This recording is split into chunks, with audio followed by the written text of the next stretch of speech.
নমস্কার বন্ধুরা, আমার আজকের রেসিপি মোচার গরম গরম চপ। একটা লাইক দিয়ে পুরো ভিডিওটা দেখার অনুরোধ রাখছি। মোচাটাকে আমি ভালো মতো ছাড়িয়ে ছোট টুকরো করে কেটে নিয়েছি। তারপর নুন আর হলুদ দিয়ে মোচাটাকে ভালো মতো সিদ্ধ করে নিয়েছি। এবার সেদ্ধ করা জলটা চিপে হাত দিয়ে ফেলে দিয়েছি আর মোচাটাকে ঠান্ডা করে নিয়েছি। মোচা অনুযায়ী হাফ কাপ মুসুর ডাল আর হাফ কাপ আতপ চাল একসঙ্গে ভিজিয়ে রেখেছিলাম। ঘন্টাখানেক ভিজিয়ে রাখার পর সেই চাল আর ডালটা ভালো মতো বেটে নিয়েছি। চাল ডাল বাটার সময় আমি আন্দাজ মতো শুকনো লঙ্কা দিয়ে দিয়েছিলাম। মোচাটা সিদ্ধ করে নেওয়ার পর হাত দিয়ে চিপে ভালো করে জলটা ফেলে দিয়েছি। এবার বেটে রাখা চাল আর ডালটা দিয়ে দিলাম। এখানে আমি পেঁয়াজ কুচিটা অ্যাভয়েড করলাম, কারণ আমি নিরামিষভাবে করছি। তোমরা একটু পেঁয়াজ কুচিও দিতে পারো। আর কাঁচা লঙ্কা কুচি ব্যবহার করলাম না আমি, কারণ চাল ডাল বাটার সঙ্গে শুকনো লঙ্কা বেটে নিয়েছিলাম।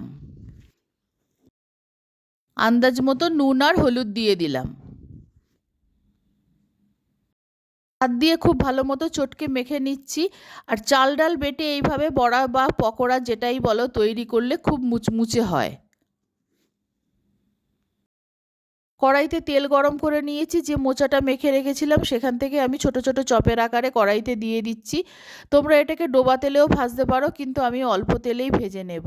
আর এইটা ভাজার সময় ফ্লেমটাকে লো বা মিডিয়ামের মাঝামাঝি রাখতে হবে, কারণ বেশি হাই ফ্লেমে ভাজলে বড়ার ওপরটা পুড়ে যাবে আর ভেতরটা কাঁচা থেকে যাবে, ভালো ভাজা হবে না। লো টু মিডিয়াম ফ্লেমেই ভেজে নিতে হবে। একটা দিক ভাজা হয়ে গেলে উল্টে দেব।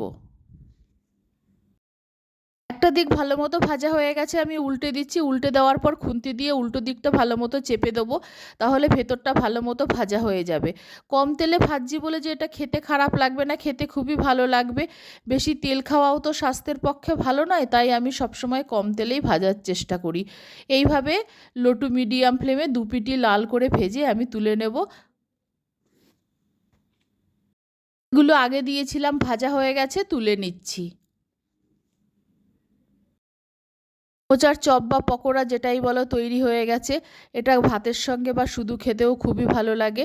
আমার রেসিপি ভালো লাগলে আমার চ্যানেলকে সাবস্ক্রাইব করার অনুরোধ রইল, আর আমার ভিডিওটা লাইক দিয়ে পুরো দেখার অনুরোধ রইল। আর আমার নতুন পুরনো সকল বন্ধুদের আন্তরিক ধন্যবাদ ও ভালোবাসা জানিয়ে আমার ভিডিও শেষ করছি।